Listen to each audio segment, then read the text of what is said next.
Hi, I'm Marcia Lehman, and I'm a Knox County Master Gardener. And if you've noticed that I'm standing next to a fig, you are correct. And if you think, wait a minute, late June is not the time to be pruning figs, you would be right if you were thinking about the annual pruning. That is normally done late in dormancy, just before it starts to leaf out. But if you recall, Christmas of 2022 had the Arctic blast, where temperatures dropped from low 50s to single digits in about a day. And then, as the figs were coming out of dormancy in late March, we had a hard frost. And so that combination has really done a number on figs. Now, you can see all this new green growth, and what we are here in late June is we're going to clean up this new growth, because this is a little too thick. Figs like sunshine, that's good, but no sunshine can get down into the middle of this. And the other is, when it goes through a cycle like this, it has a tendency to put up way more new shoots than what you want.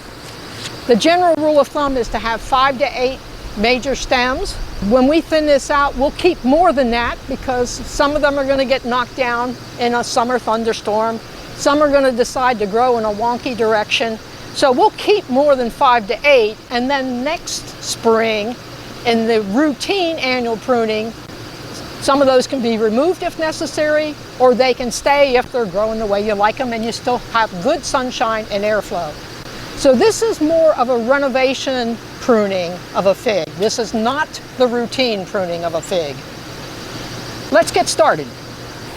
Okay, so you saw when I was standing behind it that this is not particularly tall, but it is pretty thick. And if we come down here to the bottom, you can see where a cut was made sometime before our getting here to clean this up, where it took out that old dead wood.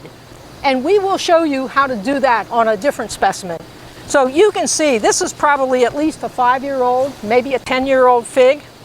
And what we're going to do, most of these cuts, since this is new green wood, can be done with my hand pruners. And if it is a little bigger or a little deeper in than I can reach, then I do have the long-handled loppers, and both have been sanitized. So I'm going to come in here into the center, and there still is a little bit of dead wood in here, so I'll take that out. But here's the other thing that will happen. As you're moving this around, you may break a stem. Don't worry about it. Take it out. That's one of the reasons we're going to keep a few extras. But we want to come in and thin this out. So here on this main stem, I've got two things growing. One is coming this way, and the other one wants to grow back into the center. So guess which one comes off? The one going into the center. Then I've got there, and I've got the same thing going on the other side. There's 2 or 3 coming up.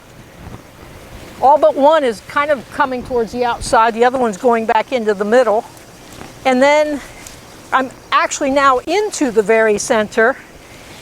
And here we've got some nice tall ones, so I'd really like to salvage that. But this one is a little close and a little puny because he hasn't been getting as much sun. So we'll take that out. And I see another little puny one coming off back here. And when I say puny, it's about 1/4 of an inch, whereas some of these are pretty quickly approaching 1/2 an inch in diameter. Then if I slide out here, we've got this coming up off the roots. This one is coming out the bottom side of where a major cut was made, and we have a piece of dead. So take off the dead. And I'm going to remove this because growing underneath like that is not a good habit. And here's a really little one, not much bigger than the weed next to it. So we'll take that. And so I've already started to thin this out a bit. These two want to cross, but if I uncross them, they may stay that way. And then I'm going to, one advantage of it being still small, is to stand up and look down in it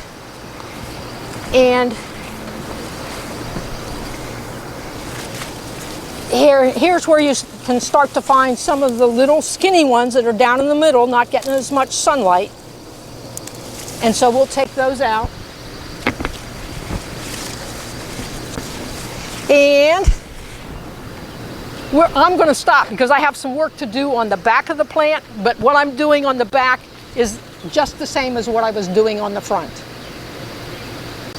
We have finished pruning this particular shrub, and we have 17, 18 stems remaining, which is more than the 5 to 8 that I suggested is recommended.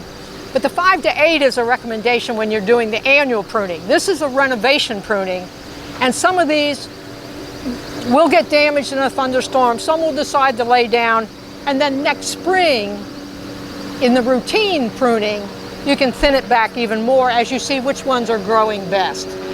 So this is how to deal with one where it's already frozen down to the ground and the dead material was already cut away. If you have a newer fig at home, it may look like this pretty much without a lot of older wood. So now we're going to move on to one that has not had the old dead wood pruned out of it. We'll show you how to attack that. Here we are at the second specimen.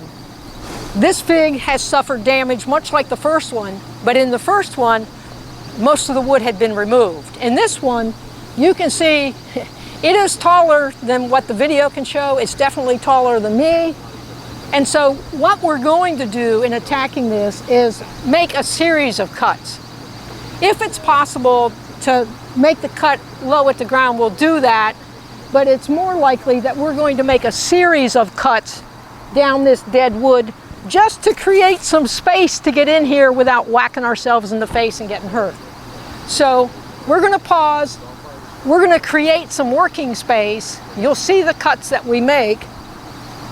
And then we'll come back and show you the rest of the cleanup. So right now, again, dead stuff can be removed any time of year, so there's not a whole lot of caution. This is get in and whack away on anything that's dead, stop when you see green, and create some space to work.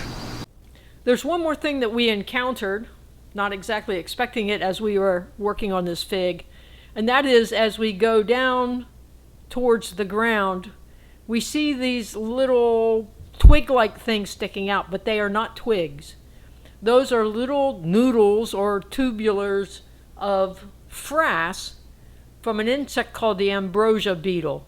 It's actually in the weevil family. It's really small. You'll probably never see it, about 1/4 of an inch, but it bores into trees and shrubs that are dead or dying or weakened in some other way. So with the freezes we've had, it's not totally unexpected to see it here, but if you see it, it needs to be removed.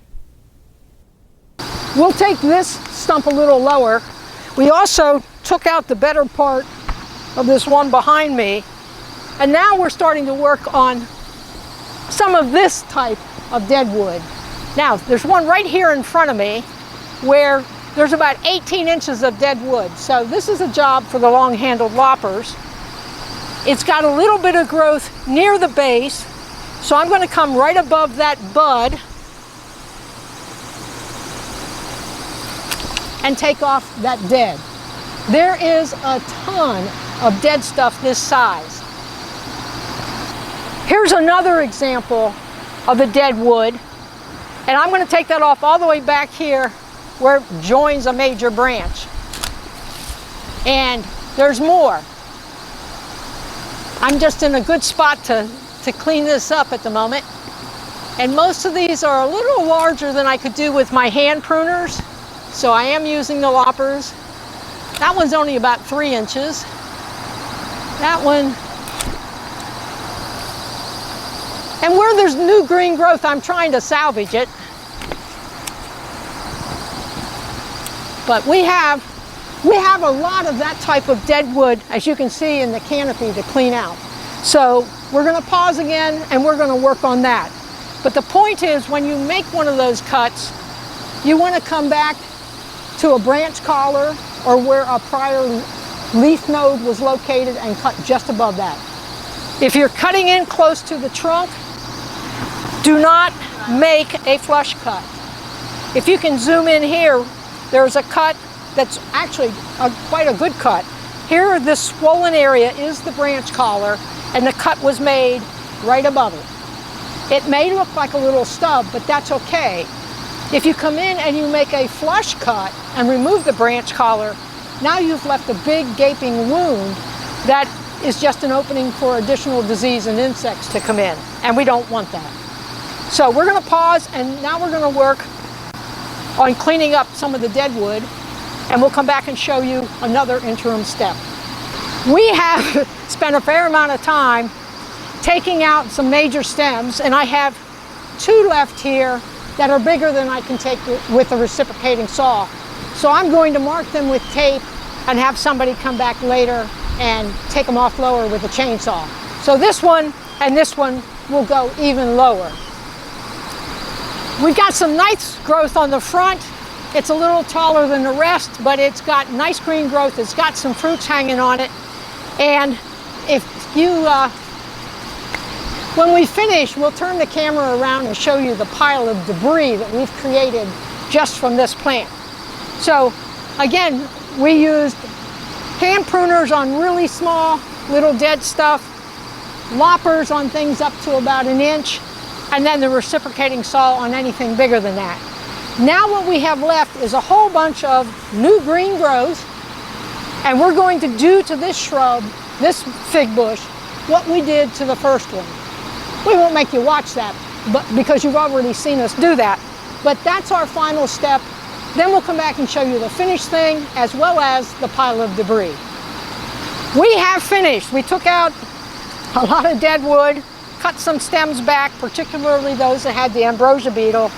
You'll notice there's a green tape on this one. This one needs a chainsaw to come down further, as does this one. Then we came in and we thinned out the center just like we did on the first one. So we have a little bit of, it's not a perfectly shapen fig, but it's pretty close. And so the issue then is, how well does this flush out over the summer? And then next March, when it gets its annual routine pruning, it can be cleaned up a little more and get it back to the shape that we really want. Now, I promised you we would show you the pile of debris. I also want to give credit to 3 UT interns who helped work on this. So roll that camera around and put the spotlight on our interns and the pile of debris. So that first fig that we did was really quick and easy because all the old dead wood had already been taken out, and we just thinned it for airflow and sunshine. The second one, we did all of that work so you could see it.